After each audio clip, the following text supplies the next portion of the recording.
Thank you so much for joining us on the afternoon news. My name is Lawal Aliyu. First, the headlines.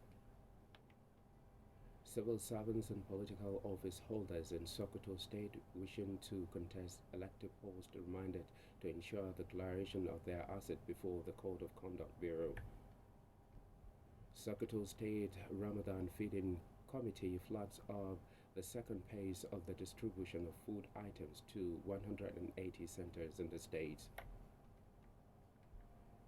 Shipping at South Africa's busiest port suspended following severe floodings in KwaZulu-Natal province. Now the details of the news.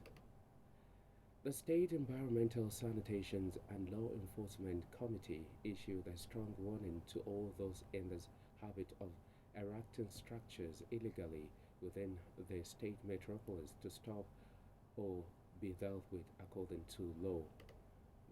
This follows after a series of complaints received from various individuals that some people erected structures in their access roads which violated the Sokoto State Environmental Law of 2015.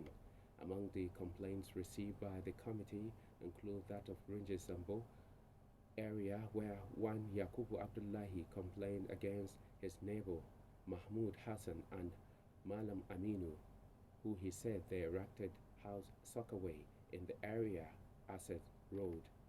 After receiving the complaint, the committee's team led by Secretary Abdullahi Musa Margai visited the site to ascertain the nature of complaint for necessary action.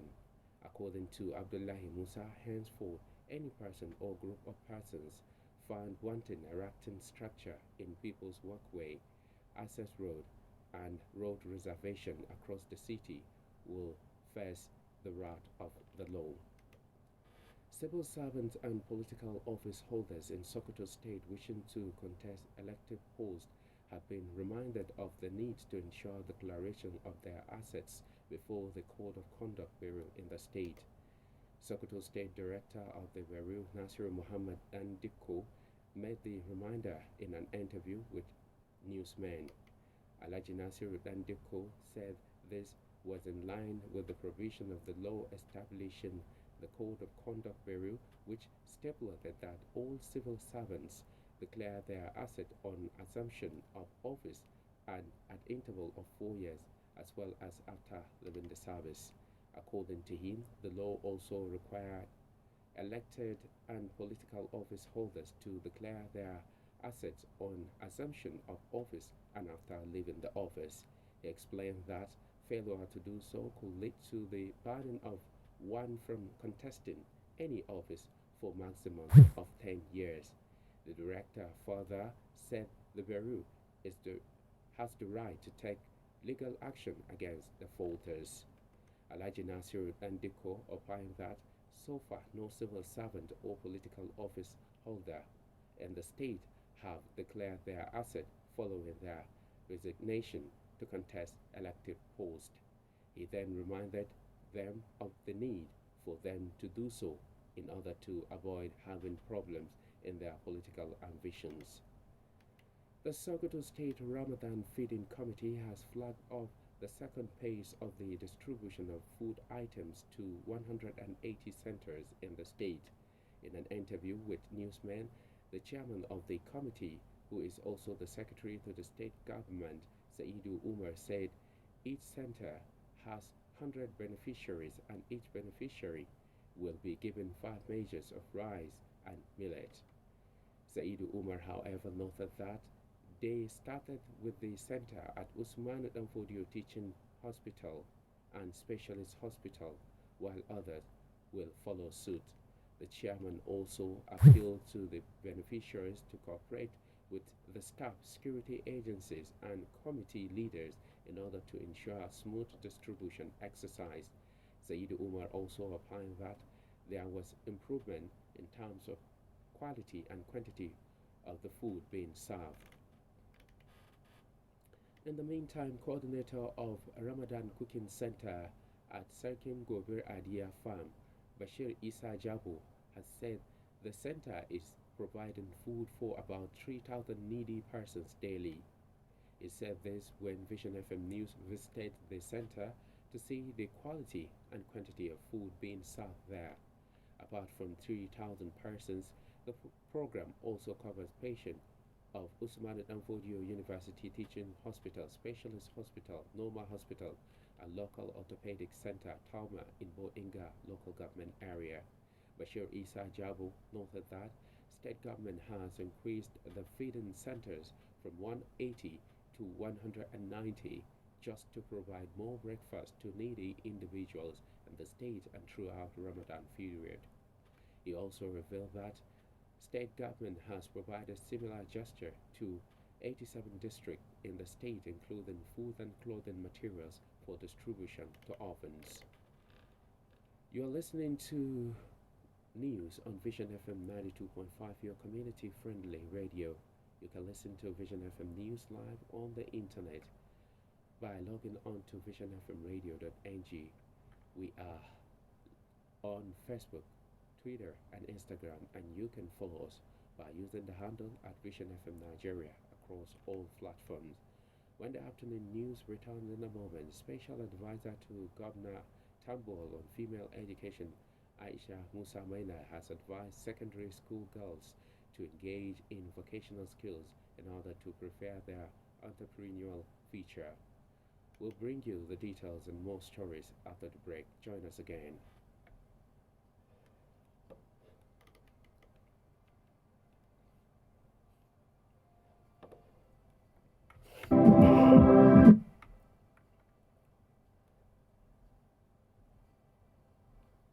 Welcome back. This is Afternoon News on Vision FM. Now the news. Special Advisor to Governor Tambol on female education, Aisha Musa Maina, has advised secondary school girls to engage in vocational skills in order to prepare their entrepreneurial future. Aisha Musa Maina said this will enable them to have something doing, thereby making them self-reliant as well as employer of labor for the next generation. She explained that in an effort to empower schoolgirls, the board had trained some schoolgirls in various skills for them to be productive and entrepreneurs even after their secondary and post-secondary education. Aisha Musa Maina said the board will continue to sensitize people on the importance of girls' education as government and other relevant stakeholders are doing their best in promoting girls' education in the state. The special advisor, however, assured of harmonious working relationship with principals and other stakeholders in order to move girls' education subsector forward for the overall development of the society. In the wake of security challenges being experienced in some parts of the country, a presidential aspirant on the People's Democratic Party (PDP), Mazi Sam Ohwambunwa, has said that this can be tackled through technology-driven strategy. Mazi Sam, who's from Southeast, stated this in Sokoto when he visited State Party Secretariat to convey support for his 2023 presidential ambition. Mazi Sam Ohwambunwa solicited the support of the party structure in Sokoto State. Will be small to achieve the dream of the average Nigerian for a more viable country from 2023. In his remarks during the visit, the state chairman of the party, Alhaji Bello Aliyu Guranyo, expressed confidence on Mazi Sam Ohwambunwa, noting that Sokoto PDP family is optimistic about supporting a court figure whose pedigree is devoid of questionable antecedents and decisive tendencies, but capable of reinventing the country. He described the PDP presidential aspirant as a man who has a track record of proven administrative initiative which has contributed immensely towards sustaining Nigeria's democracy and capable of doing better if given an opportunity to address the country's comprehensive development challenges.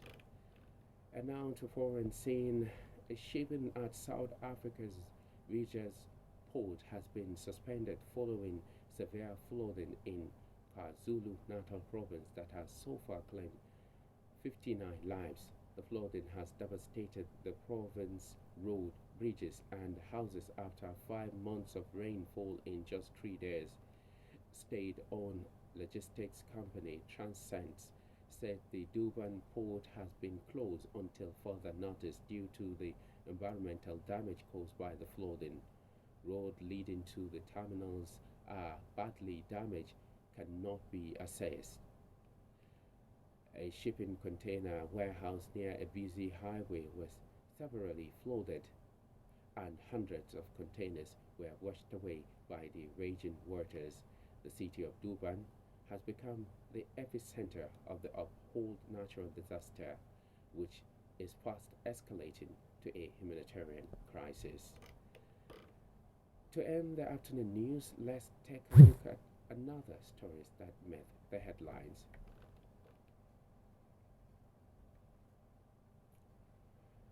Civil servants and political office holders in Sokoto State wishing to contest elective posts have been reminded of the need to ensure the declaration of their asset before the Code of Conduct Bureau in the state.